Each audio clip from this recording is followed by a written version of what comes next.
আচ্ছা, সকলকে ওয়েলকাম আমার চ্যানেলে।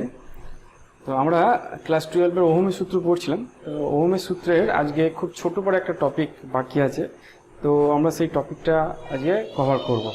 সেই টপিকটা খুব ইম্পর্টেন্ট, কারণ সেখান থেকে প্রশ্ন আসে এইচএসে। ওই জন্য ছোটো হলেও সেই টপিকটা তোমাদের খুব ভালো করে পড়তে হবে। তো দেখো, প্রথমে দিয়েছে প্রবাহ ঘনত্ব কী জিনিস। ইংরেজিতে বলা হয় কারেন্ট ডেনসিটি। অ্যাকচুয়ালি কারেন্ট যেটাকে বলা হয়, যে তড়িৎ প্রবাহ মাত্রা, যেটাকে আই দিয়ে লেখা হয়, সেটা কিন্তু স্কেলার রাশি।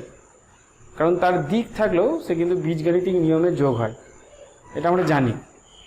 এবার প্রবাহ ঘনত্ব কী জিনিস, মনে করো কোনো একটা পরিবাহীটাকে আমরা মোটা করে দেখাই। এই পরিবাহীর মধ্যে দিয়ে মনে করো কারেন্ট যাচ্ছে, এই পরিবাহীটার সঙ্গে একটা ব্যাটারি যুক্ত আছে, এবং তার ফলে এই পরিবাহীর মধ্যে দিয়ে আই পরিমাণ কারেন্ট যাচ্ছে। এবার এই পরিবাহীটার যে কোনো ক্রস সেকশনের কথা যদি চিন্তা করি, যে কোনো প্রস্থচ্ছেদের কথা যদি চিন্তা করি, তাহলে এই প্রস্থচ্ছেদের মধ্যে দিয়ে আই কারেন্ট যাচ্ছে। আই কারেন্টে কীভাবে যাচ্ছে? লম্বভাবে পাস করছে, এরকম করে। অর্থাৎ ইলেকট্রনগুলো এদিকে, যদি কারেন্ট এদিকে যায়, ইলেকট্রনগুলো এই দিকে মুভ করছে। ধরলাম যে এই প্রস্থচ্ছেদের যে ক্ষেত্রফল, সেটা হচ্ছে বড় হাতের এ। তো এই যে প্রবাহ ঘনত্ব জিনিসটা হচ্ছে প্রতি একক ক্ষেত্রফলে।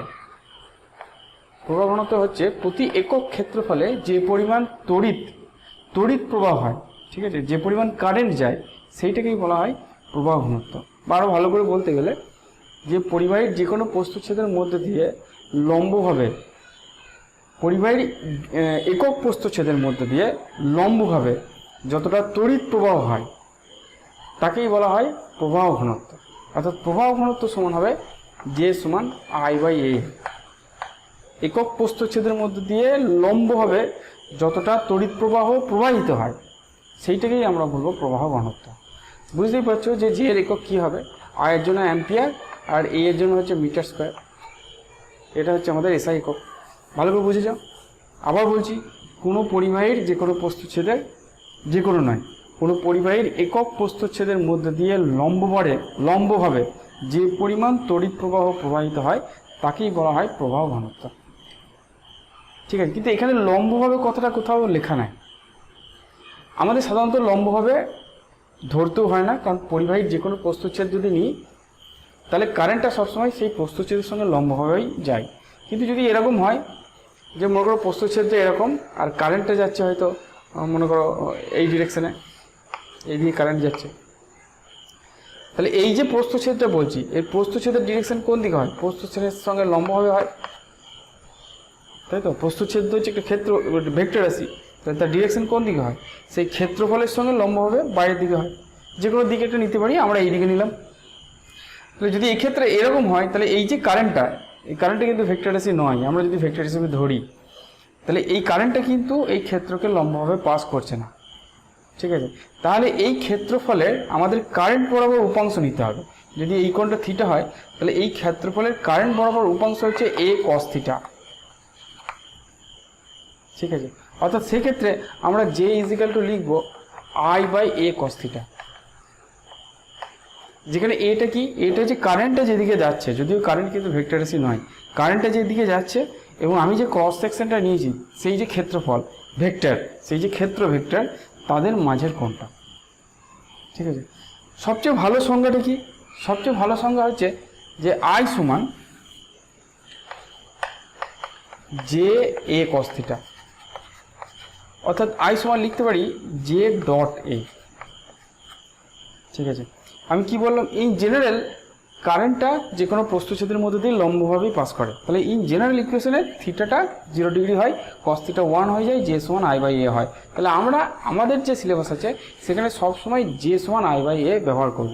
কিন্তু কোনো জায়গায় যদি এরকম হয়, যেরকম ক্রস সেকশন, এরকম ক্রস সেকশন হয়তো এইটা এইদিকে, কিন্তু কারেন্টটা দেখতে পাচ্ছি কারেন্টটা এইদিকে যাচ্ছে, অর্থাৎ যদি এরকম থিটা কোণ করে থাকে, তাহলে এর আমরা cos থিটা কম্পোনেন্ট নেবো, এই দিক বরাবর কম্পোনেন্ট নেবো A cos থিটা, এবং সেক্ষেত্রে যেটা সমান হবে I/A cos থিটা, বা I সমান J cos থিটা, মানেই হচ্ছে J.E। এই যে J কারেন্ট ঘনত্ব যেটা বলছি, এটা কিন্তু ভেক্টর রাশি, ঠিক আছে? খেয়াল করে রাখবে, এই Jটা কিন্তু ভেক্টর রাশি, এর কিন্তু ডিরেকশন আছে। কিন্তু আইটা কিন্তু ভেক্টর রাশি নয়, এটা কিন্তু স্কেলার রাশি, এটা আমরা জেনেছি। চলো নেক্সট বুঝি। এটা অঙ্ক দিয়েছে একটা, দেখো বলছে একটি পরিবাহী তারের ক্ষেত্রফল 1 মিলিমিটার স্কোয়ার, এর মধ্যে দিয়ে প্রতি সেকেন্ডে তলের সঙ্গে লম্বভাবে 5 × 10⁻16 সংখ্যক ইলেকট্রন প্রবাহ হলে প্রবাহ মাত্রা এবং প্রবাহ ঘনত্ব কত? ঠিক আছে, তাহলে আমাদের বলেছে যে ক্রস সেকশন যেটা সেটা হচ্ছে 1 মিলিমিটার স্কোয়ার, 1 মিলিমিটার স্কোয়ার। তার মানে এটাকে যদি মিটারে কনভার্ট করি তাহলে 1 × 10⁻⁻6 মিটার স্কোয়ার।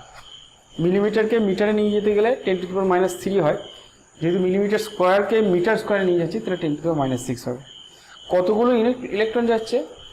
n সমান হচ্ছে 5 × 10⁻16, এতগুলো ইলেকট্রন যাচ্ছে। তাই যদি বলে যে কারেন্ট কত, কারেন্ট হচ্ছে Q/T, আইটা কি Q/T। কিউটা কত? কিউ সমান NE, আমরা জানি NE/T। আধান সমান হচ্ছে, আধানের কোয়ান্টাইজেশন থেকে জানি যে আধান সমান n × T। তাহলে n এর মান হচ্ছে 5 × 10⁻16 আর E এর মান হচ্ছে 1.6 × 10⁻19 বাই টিটা হচ্ছে 1 সেকেন্ডে যাচ্ছে। ঠিক আছে, তাহলে এটা কত হলো? 580, তাহলে 8 × 10⁻³ অ্যাম্পিয়ার, এতটা কারেন্ট যাচ্ছে ওই তারের মধ্যে দিয়ে। তাহলে যে কত হবে? যে সমান হচ্ছে I/A ইন জেনারেল। আইটা হচ্ছে 8 × 10⁻³ আর এটা কত? 1 × 10⁻6, তাহলে কত হয়ে গেল? 8 × 10⁻³ অ্যাম্পিয়ার পার মিটার স্কোয়ার। বোঝা গেল? খুব সোজা ক্যালকুলেশন, ইকুয়েশন জানলে কেমন কোনো ব্যাপার নেই। নেক্সট দেখি চলো। এবার আসা যাক ইলেকট্রনের অনুপ্রবাহ বেগ, বা এটাকে ইংরেজিতে বলা হয় ড্রিফট ভেলোসিটি। ড্রিফট ভেলোসিটি আমরা জানি যে পরিবাহের মধ্যে মুক্ত ইলেকট্রনগুলো তড়িৎ পরিবহন করে। ঠিক আছে, আমি যদি এটাকে একটা পরিবাহী চিন্তা করি তাহলে পরিবাহীর মধ্যে যে মুক্ত ইলেকট্রনগুলো, সেই ইলেকট্রনগুলো তোমার তড়িৎ পরিবহন করে। সব ইলেকট্রন কিন্তু তড়িৎ পরিবহন করে না। আমরা যদি এই ইলেকট্রনকে কোনো ব্যাটারির সঙ্গে যুক্ত না করি বা যদি পরিবাহীটাকে কোনো ভোল্টেজ না দিই, তাহলে কিন্তু এর মধ্যে যে ইলেকট্রনগুলো আছে তারা কিন্তু অনবরত ভাইব্রেট করছে, তারা কিন্তু দাঁড়িয়ে নেই। ঠিক আছে, এই যে মুভমেন্ট, ঠিক আছে, এই যে মুভমেন্ট, এটাকে বলা হয় তাপীয় কম্পন। ঠিক আছে, এটাকে বলা হয় থার্মাল মুভমেন্ট ইলেকট্রনগুলোর। কারণ এই যে পরিবাহী আছে, পরিবাহীর ইলেকট্রনগুলো একটা না একটা টেম্পারেচারে আছে এবং সেই টেম্পারেচারে থাকার জন্য ইলেকট্রনগুলো কিন্তু স্থির নেই, তারা অনবরত মুভ করছে। এটাকে বলা হয় তাপীয় বেগ। কিন্তু এই তাপীয় বেগের জন্য ইলেকট্রনগুলো কিন্তু কোনো একটা নির্দিষ্ট দিকে যেতে পারে না।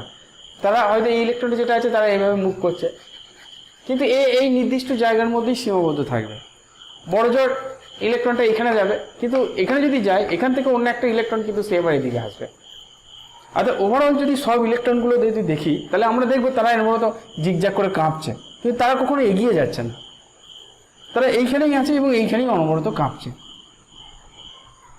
ঠিক আছে, এইটা হচ্ছে থার্মাল মোশন বা তাপীয় গতি।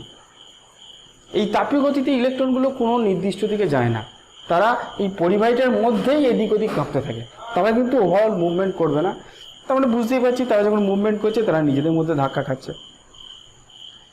এখন এই পরিবাহীটাকে যখনই আমি একটা ব্যাটারির সঙ্গে যুক্ত করব, অর্থাৎ তাকে যখন আমরা ভোল্টেজ দেবো, তখন ইলেকট্রনগুলো কি করবে? এই ব্যাটারির জন্য তার মধ্যে আরেকটা ভেলোসিটি আসবে। অর্থাৎ ইলেকট্রনগুলো এখন কাঁপবে তো বটেই, তারা জিগজ্যাগ মোশনে কাঁপবে তো বটেই, কিন্তু কাঁপতে কাঁপতে ওভারঅল কাঁপতে কাঁপতে একদিকে এগিয়ে যাবে, ইলেকট্রনগুলো সব এইদিকে এগিয়ে যাবে। বুঝতে পারা গেল জিনিসটা? তো ইলেকট্রনগুলোর থার্মাল মোশন তো আছেই, তাপীয় মোশন গতি তো আছেই, কিন্তু তার সঙ্গে এই ব্যাটারির জন্য একটা বেগ, একটা বল অনুভব করবে, এবং বল অনুভব করার জন্য ইলেকট্রনগুলো কাঁপতে কাঁপতে কাঁপতে ধাক্কা খেতে খেতে খেতে ইলেকট্রনগুলো এই দিক থেকে এগিয়ে যাবে, ব্যাটারি পজিটিভ সাইডের দিকে এগিয়ে যাবে। অর্থাৎ আমরা যদি বাইরে থেকে দেখি তাহলে দেখব যে ইলেকট্রনগুলো কাঁপতে কাঁপতে একটা জিগজ্যাগ মোশন হতে হতে তারা ব্যাটারি পজিটিভ প্রান্তের দিকে ছুটে চলে যাচ্ছে। এটার ক্ষেত্রে কাঁপছিল বটে, কিন্তু তারা কখনো পরিবাহী থেকে ছেড়ে চলে যাচ্ছে না। এই যে ওভারঅল ইলেকট্রনগুলো ব্যাটারির প্রভাবে একটা নির্দিষ্ট দিকে বেগ লাভ করছে, সেই বেগটাকে বলা হয় অনুপ্রবাহ বেগ বা ড্রিফট ভেলোসিটি। বোঝা গেল?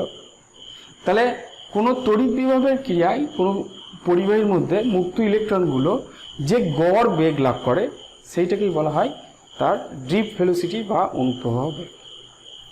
এটাকে আমরা ভিডি দিয়ে শনাক্ত করব, ঠিক আছে। এটা অ্যাকচুয়ালি গড় বেগ, ঠিক আছে, এটা কিন্তু গড় বেগ।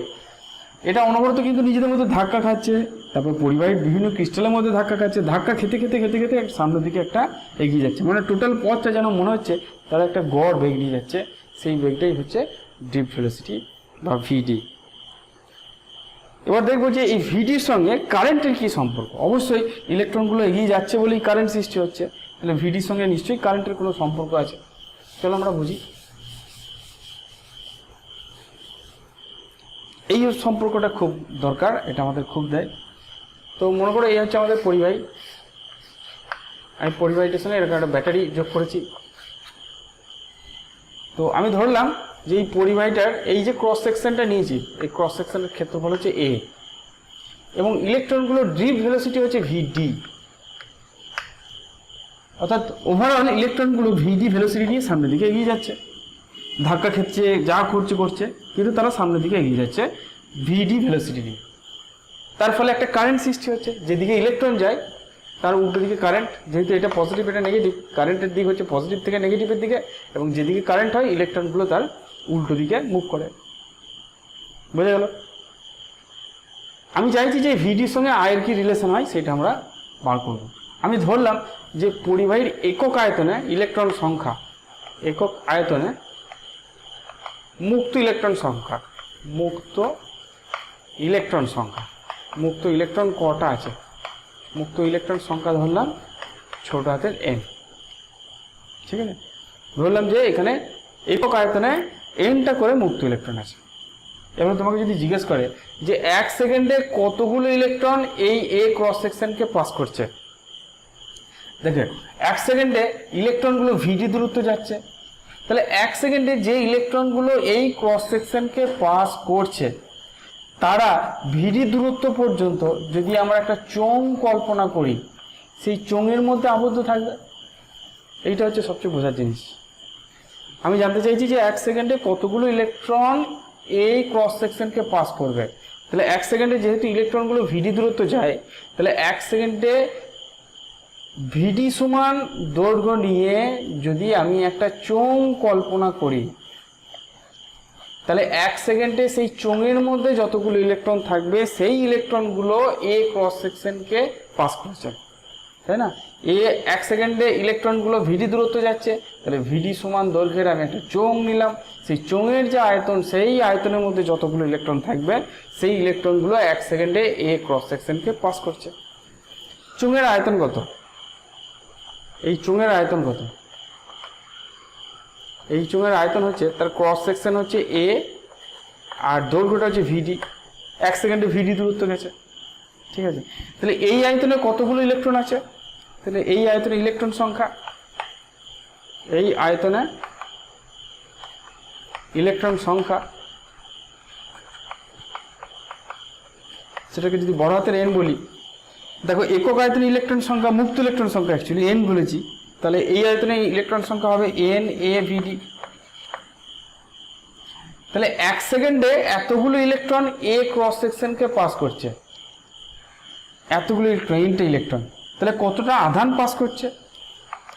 কিউ সমান এন ইন্টু ছোট হাতের ই, ইলেকট্রনের আধান যদি ই বলি তাহলে এনটা ইলেকট্রনের আধান হবে এন ই, তাহলে কত হবে এন ই এ ভিডি। তাহলে কারেন্ট কত হবে? আই সমান হচ্ছে কিউ বাই টি। কিউটা তো 1 সেকেন্ড, আমি এখানে যা ক্যালকুলেশন করেছি 1 সেকেন্ডে কতগুলো ইলেকট্রন যাচ্ছে দিয়ে পাস করেছি, তাহলে টিটা 1 হয়ে গেল। তাহলে N E A VD by 1 সমান এন ই এ ভিডি। খুব সোজা রিলেশন।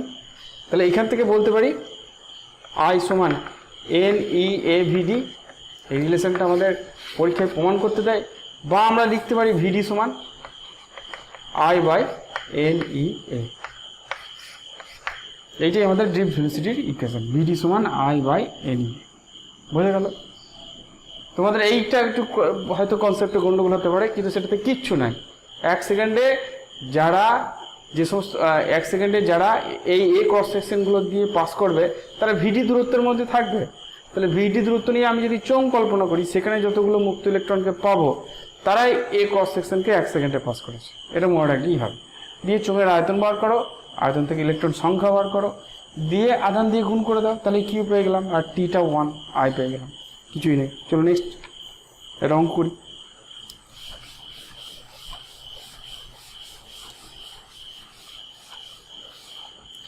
বলছে একটি তামার পরিবাহী প্রস্তুচ্ছেদের ক্ষেত্রফল 2 মিলিমিটার স্কোয়ার, তামায় মুক্ত ইলেকট্রনের ঘনত্ব হচ্ছে 8.5 × 10⁻22। যদি পরিবাহীতে তড়িৎ প্রবাহ মাত্রা 1 অ্যাম্পিয়ার হয়, তাহলে আমরা অনুপ্রবাহ বেগটাকে ক্যালকুলেশন করি। ঠিক আছে, এই যে কারেন্ট দেওয়ার ফলে ইলেকট্রনগুলো একটা বেগ লাভ করছে, তাহলে এই বেগটা কত হতে পারে? আমাদের যে তার আছে সেই তারের মধ্যে ইলেকট্রনগুলোর ওভারঅল বেগ কত, সেটা চলো ক্যালকুলেশন করি। এখানে আমাদের খুব সুন্দর দিয়েছে। এখানে প্রথমত এ দিয়েছে 2 মিলিমিটার স্কোয়ার। 2 মিলিমিটার স্কোয়ার মানে 2 × 10⁻⁻6 metre square.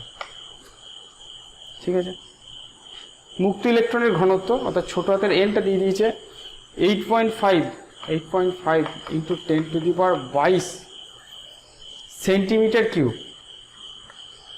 Centimetre to the power minus cube. তার মানে হচ্ছে 8.5 × 10⁻22। এখন হিসাব করে দেখো, সেন্টিমিটারকে মিটার দিয়ে গুণ, সেন্টিমিটারকে মিটারে কনভার্ট করলে 1 সেন্টিমিটার হচ্ছে 10⁻2 মিটার। এবার সেন্টিমিটার মাইনাস কিউ আছে, তাহলে 1 সেন্টিমিটার কিউ, তাহলে এইটার পুরো কিউ হয়ে যাবে, তাহলে 10⁻6 মিটার কিউ হবে। ঠিক আছে, কিন্তু সেন্টিমিটার -3 যদি করি তাহলে এটা প্লাস হয়ে যাবে, তাহলে এইটাকে আমাকে 10⁻6 দিয়ে গুণ করতে হবে মিটার টু দি পাওয়ার -3-তে আনার জন্য। না, এটা প্লাস হবে, 1 সেন্টিমিটার, ওটা মাইনাস হলে এটা মাইনাস হবে। ঠিক আছে, বোঝা গেল? তাহলে সেন্টিমিটার কিউ থেকে, centimetre to the power -q থেকে metre to the power -q থেকে আনতে গেলে 10⁻6 দিয়ে গুণ করতে হবে। এটা এমনিতেও বোঝা যায় যে 1 ঘন সেন্টিমিটারের একটা আয়তনের মধ্যে যতগুলো ইলেকট্রন থাকবে, 1 মিটার কিউ, 1 মিটার কিউ আয়তনটা অনেক বড়, তাহলে তার মধ্যে ইলেকট্রনের সংখ্যা বেশি হবে, তাই এনটা অনেক বেশি হয়েছে, 10⁻6 দিয়ে গুণ করতে হয়েছে। অর্থাৎ 8.5 × 10⁻28 মিটার টু দি পাওয়ার -3। আইটা কত দিয়েছে? আইটা আমাদের দিয়েছে 1 অ্যাম্পিয়ার। 1 অ্যাম্পিয়ার। ভিডিটা ক্যালকুলেশন করি চলো। ভিডি সমান কী পেলাম? I/N/E। আইটা 1, এনটা কত? 8.5 × 10⁻28। ইটা হচ্ছে ইলেকট্রনের আধান, এটা আমরা জানি, 1.6 × 10⁻−19। আর এটা হচ্ছে এইটা 2 × 10⁻6। ঠিক আছে, এটাকে যদি আমরা ক্যালকুলেশন করি তাহলে আমাদের যেটা বেরোবে সেটা হচ্ছে 3.6 × 10⁻5 মিটার পার সেকেন্ড। তার মানে এটাকে বলতে পারি 0.0036 মিটার পার সেকেন্ড, মানে খুবই অল্প। সেন্টিমিটার পার সেকেন্ড, সরি, এটা সেন্টিমিটার পার সেকেন্ড। এটা মিটার থেকে সেন্টিমিটার নিয়ে এলাম, তাহলে 10⁻³ হলো। সেই 10⁻³ যদি এখানে অ্যাবজর্ব করি তাহলে 0.0036 সেন্টিমিটার পার সেকেন্ড। তাহলে বুঝতে পারছি যে ড্রিফট ভেলোসিটির মান খুবই কম, এটা খুবই কম। 1 অ্যাম্পিয়ার কারেন্ট কোনো তারের মধ্যে দিয়ে যাচ্ছে, তাহলে ওই তারের মধ্যে ইলেকট্রনগুলোর ড্রিফট ভেলোসিটি, যে বেগে ওভারঅল তারা এগিয়ে যাচ্ছে, সেটা হচ্ছে 0.0036 সেন্টিমিটার পার সেকেন্ড, যেটা খুবই অল্প। এবার কখনো এরকম প্রশ্ন জিজ্ঞেস করে যে যেহেতু ড্রিফট ভেলোসিটি এত কম, তা সত্ত্বেও সুইচ দেওয়ার সঙ্গে সঙ্গে কেন পাখা জ্বলে? আমরা সুইচ দিই সঙ্গে সঙ্গে লাইট জ্বলে, সঙ্গে সঙ্গে পাখা জ্বলে, এটা কেন? তার কারণটা এখানে একটু বুঝে নিই। চলো, মনে করো এইটা একটা লাইট, ঠিক আছে, এটার সঙ্গে একটা ব্যাটারি যুক্ত আছে, এটা একটা সুইচ, ঠিক আছে। তো যখনই আমি সুইচ অন করব তখনই এইখানকার এই দিকে যে ইলেকট্রনগুলো আছে সেই ইলেকট্রনগুলো পাশের ইলেকট্রনকে ঠেলা মারবে, সে তার পাশের ইলেকট্রনকে ঠেলা মারবে, সে তার পাশের ইলেকট্রন করে ঠেলা মারবে। অতএব এই তারের মধ্যে যত ইলেকট্রন আছে সেই ইলেকট্রনগুলো একটা করে ঠেলা খাবে। অর্থাৎ এইখানকার ইলেকট্রনগুলো যেই মুভ করবে, আমাদের যে লাইটটা আছে সেই লাইটের মধ্যে যে ইলেকট্রনগুলো আছে তারাও কিন্তু ঠেলা খাবে, এবং সেই জন্য লাইটটা সঙ্গে সঙ্গে চলতে শুরু করবে। এটা অনেকটা এরকম যে একটা দড়ি, বড় দড়ি ধরে সবাই মিলে টানাটানি করছে, এক প্রান্তে যে লোকটা আছে সে যদি একটা হ্যাঁচকা টান মারে, তাহলে সেই দড়ির অন্য প্রান্তে যে লোকটা আছে সেও কিন্তু একটা হ্যাঁচকা টান ফিল করবে। ঠিক সেরকম এইখানকার ইলেকট্রনগুলো যখনই একটা ঠেলা দিচ্ছে পজিটিভ ইলেকট্রনকে, এইখানকার ইলেকট্রনগুলোও কিন্তু সেই ঠেলাটা ফিল করছে, অর্থাৎ এখানকার ইলেকট্রনগুলোও এদিকে মুভ করছে। বোঝা গেল? তাহলে এই জন্যই সঙ্গে সঙ্গে সুইচ দেওয়ার সঙ্গে সঙ্গে এখানকার ইলেকট্রন সচল হয় এবং লাইটটা জ্বলতে শুরু করে। চলো নেক্সট দেখি। এবারে দেখা যায় যে ইলেকট্রনের সচলতা কী জিনিস, মোবিলিটি। আমরা মেনলি জানি যে পরিবাহীর মধ্যে মুক্ত ইলেকট্রন যারা থাকে তারা তড়িৎ পরিবহন করে, তাই তো? মুক্ত ইলেকট্রন, তাহলে তড়িৎ পরিবহন করে একমাত্র আমরা এখন পর্যন্ত যেটা জানি সেটা হচ্ছে মুক্ত ইলেকট্রন। ঠিক আছে, আরও মেনলি দু রকমের কণা আছে যারা তড়িৎ পরিবহন করে, তার মধ্যে একটা হচ্ছে আয়ন, ক্যাটায়নও হতে পারে, অ্যানায়নও হতে পারে, তড়িৎ বিশ্লেষ্য পদার্থের মধ্যে থাকে। আরেকটার নাম হচ্ছে হোল। এটা তোমরা এখনো নামটা শোনোনি, যখন তোমরা সেমিকন্ডাক্টর পড়বে বা অর্ধপরিবাহী পড়বে তখন এই হোল জিনিসটা কী জিনিস পড়বে। ইলেকট্রনের আধান হচ্ছে নেগেটিভ, আয়ন পজিটিভ হতে পারে, নেগেটিভ হতে পারে, হোল হচ্ছে পজিটিভ। ঠিক আছে, কী জিনিস পরে অনেক ডিটেলস আলোচনা আছে, সেটা তোমরা বলবে। কিন্তু এই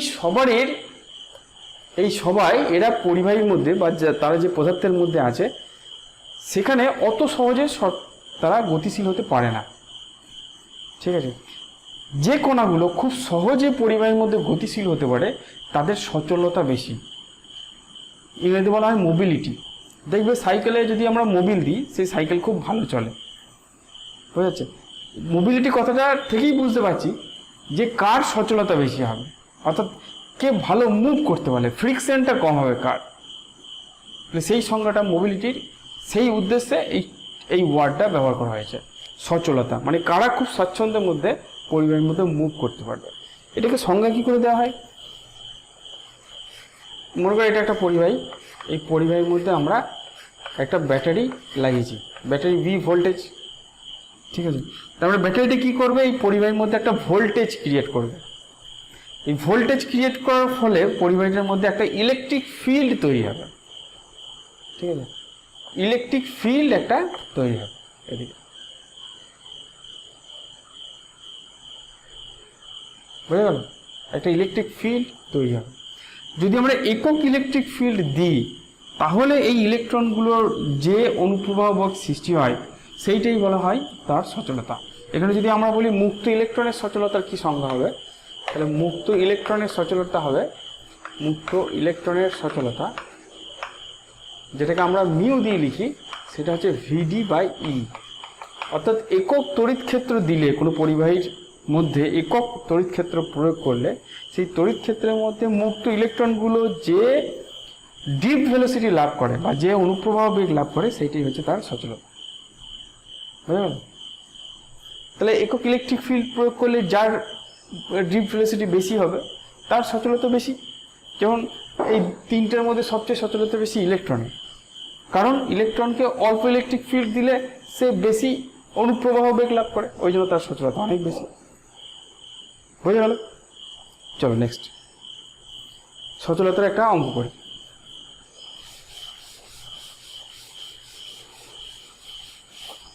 বলছি 0.1 মিটার দীর্ঘ একটি পরিবাহী দু প্রান্তে 5 ভোল্ট বিভব পার্থক্য প্রয়োগ করা হলো, এর মধ্যে ইলেকট্রনের অনুপ্রবাহ বেগ হচ্ছে এত, ইলেকট্রনের সচলতা কত জানতে চেয়েছে। মনে করো এরকম একটা পরিবাহী, এই পরিবাহীর মধ্যে আমি যে ভোল্টেজটা দিয়েছি সেই ভোল্টেজটা হচ্ছে 5 ভোল্ট। ঠিক আছে, এর লেন্থ কত, এর লেন্থ বলেছে 0.1 মিটার।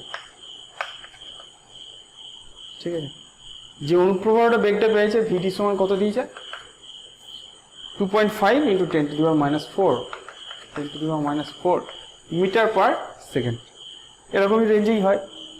তাহলে আমরা বার করতে চাইছি মিউ, মিউ সমান হচ্ছে ভিডি বাই ই, কিন্তু এখানে তো ইলেকট্রিক ফিল্ড বলে নাই। এখন আমরা জানি যে ভি সমান ই সমান ডিভি ডিএক্স, মাইনাস সাইনটা যদি আমরা ইগনোর করি, মাইনাস সাইন হয়, ই সমান মাইনাস ডিভি ডিএক্স হয়, আমরা মাইনাস সাইনটা ইগনোর করলাম। এটাকে সমান লিখতে পারি এক্ষেত্রে ভি বাই এল, এটা হচ্ছে বিভব আর এটা হচ্ছে ডিস্টেন্স। 5 ভোল্টটা আমি 0.1 মিটারের মধ্যে দিয়েছি, তাহলে এখানে ইলেকট্রিক ফিল্ড কত, 5/0.1, তাহলে এইটা কত হবে 5/1। 0.1, তার মানে 50 নিউটন পার কুলম এই পরিমাণ ইলেকট্রিক ফিল্ড আমরা দিয়েছি। বুঝে গেল? তাহলে এটাকে আমরা বসিয়ে দিই, তাহলে 2.5 ইন্টু 10⁻⁻4 ডিভাইডেড বাই 50, তাহলে কত হবে? 5 5 25, 0.5 ইন্টু 10⁻⁻5 বা 5 ইন্টু 10⁻⁻6, 5 ইন্টু 10⁻⁻6 একক কী হবে? একক কী হবে? যদি ভোল্টের এককে লিখি, এটা যদি ভোল্টের এককে লিখি 50 ভোল্ট পার মিটারে আসছিল, ঠিক আছে? ইলেকট্রিক ফিল্ডের একক হচ্ছে ভোল্ট পার মিটারে, তাহলে এটা কি হবে? ইলেকট্রিক ফিল্ডের নিচে আছে, তাহলে ভোল্ট ইনভার্স, ঠিক আছে? মিটার স্কোয়ার হবে আর সেকেন্ড ইনভার্স হবে, ঠিক আছে? মিটারটা উপরে উঠবে, ভিডির মধ্যে একটা মিটার আছে, দিয়ে মিটার স্কোয়ার হবে, ভিডি হচ্ছে মিটার পার সেকেন্ড, তাহলে মিটার পার সেকেন্ড আর দুটো মিটার হয়ে যাচ্ছে, তাহলে metre square volt inverse metre square second inverse, তাহলে এই হচ্ছে আমাদের ইলেকট্রনটার সূত্রটা। নেক্সট চলো, এখন আমরা বুঝবো যে ওহমের সূত্রের ভেক্টর রূপটা কি। ওহমের সূত্রের ভেক্টর রূপটা আমরা দুটো হবে এটা বার করার চেষ্টা করবো, দুটো হবে, ঠিক আছে? তো আমরা কি বললাম, মনে করে এরকম একটা পরিবাহী আছে, পরিবাহীর সঙ্গে আমি একটা ব্যাটারি লাগিয়েছি, ব্যাটারির ভোল্টেজটা হচ্ছে ভি, ঠিক আছে? এখন এখানকার যে ইলেকট্রনগুলো আছে তারা একটা ডিপ ভেলোসিটি লাভ করছে, মনে করলাম যে এই ভি ভোল্টেজের জন্য এখানে একটা ইলেকট্রিক ফিল্ড তৈরি হলো ই, যেটা এই দিক থেকে এই দিক হবে, যেহেতু এটা পজিটিভ এটা নেগেটিভ, তাহলে ইলেকট্রিক ফিল্ড সবসময় পজিটিভ থেকে নেগেটিভের দিকে হয়। তাহলে এখানকার যে ইলেকট্রনগুলো আছে তারা একটা ফোর্স ফিল করবে, সেই ফোর্সটা কত? সেটা হচ্ছে ছোট হাতের ই ইন্টু বড় হাতের ই, ফোর্স সমান হচ্ছে কিউই হয়, এটা ই হবে। এই ফোর্সের ঠেলায় কী করবে? সেই ইলেকট্রনগুলো একটা ত্বরণ লাভ করবে, তাই না? কিন্তু ত্বরণ লাভ করলে কি হবে? সে কিছু দূর যাওয়ার পর ওর ধাক্কা খাবে, তারপরে তার বেগটা আবার 0 হয়ে যাবে। এই দুটো ধাক্কার মাঝের যে সময় সেটাকে বলা হয় রিল্যাক্সেশন টাইম, ঠিক আছে? সেই টাইমটাকে বলা হয় রিল্যাক্সেশন টাইম।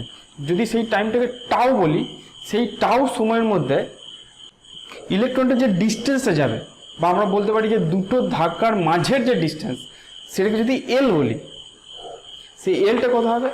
হাফ, এইটা হচ্ছে ত্বরণ ইন্টু টাও স্কোয়ার, বুঝে গেল? আমি এখানে কি ধরেছি যে দুটো ধাক্কার মাঝের সময়টা হচ্ছে টাও। যদি ধাক্কা না খেত তাহলে ইলেকট্রনগুলোর মধ্যে একটা ত্বরণ থাকতো, সেই ত্বরণটা কত? এ সমান হচ্ছে F/m, যেখানে এমটা হচ্ছে ইলেকট্রনের ভর। এই ত্বরণের জন্য বস্তুটার বেগ আস্তে আস্তে বাড়তো, কিন্তু ইলেকট্রনটার বেগ আস্তে আস্তে বাড়তো, কিন্তু ইলেকট্রনটার বেগ বাড়তে পারছে না কেন?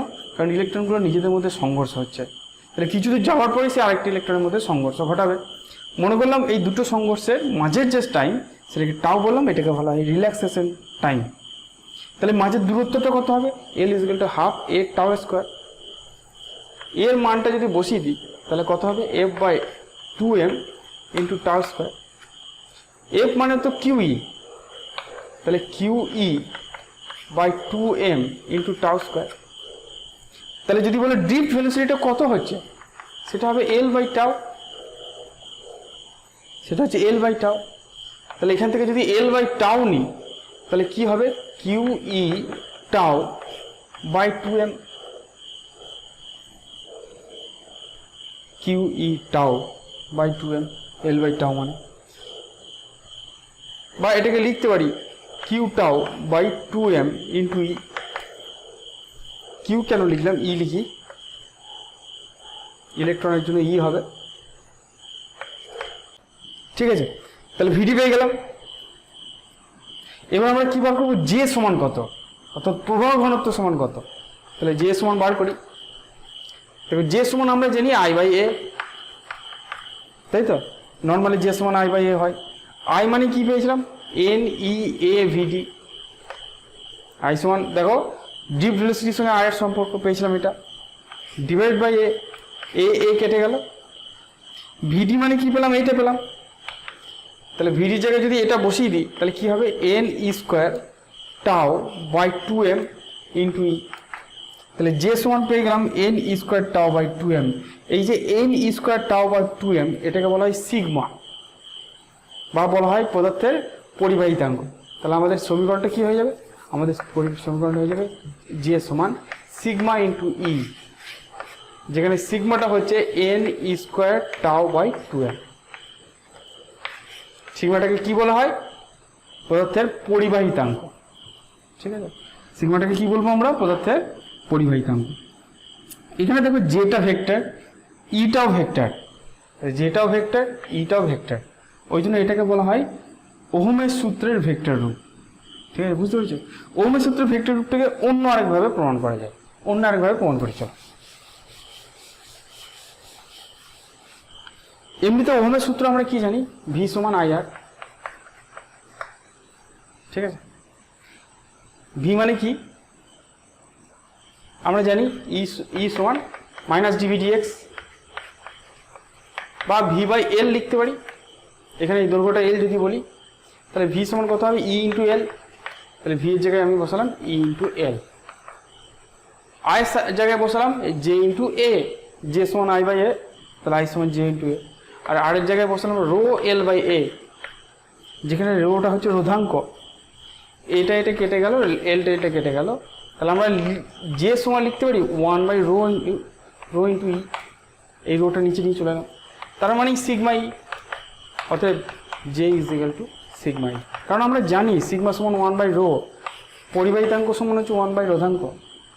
তাহলে এইটাই হচ্ছে আমাদের ওহমের সূত্রের ভেক্টর রূপ। এটা অনেক ইজি, তোমরা এটাকে করতে পারো। ঠিক আছে, আগেরটার থেকে, কিন্তু আগেরটা অনেক জায়গায় ইউজ করা হয়, ওই জন্য আগেরটাও তোমরা ইউজ করতে পারো। নেক্সট, চলো ঠিক আছে, তাহলে আমাদের ওহমের সূত্রতে এইটুকুনি ছিল। আশা করি তোমরা ঠিকঠাক এটা বুঝতে পেরেছো। এরপরে আমাদের ওহমের সূত্রতে আর কিছু নেই। তো ঠিক আছে, তাহলে আজকে এই পর্যন্তই থাক। এই পরের দিনকে আমরা কিরচফের সূত্র বা তোমাদের বই কার্টসফের সূত্র লেখা আছে, তো কার্টসফের সূত্র পরের দিন শুরু করবো। ঠিক আছে, ভালো থেকো, পরের ভিডিওতে দেখা হবে।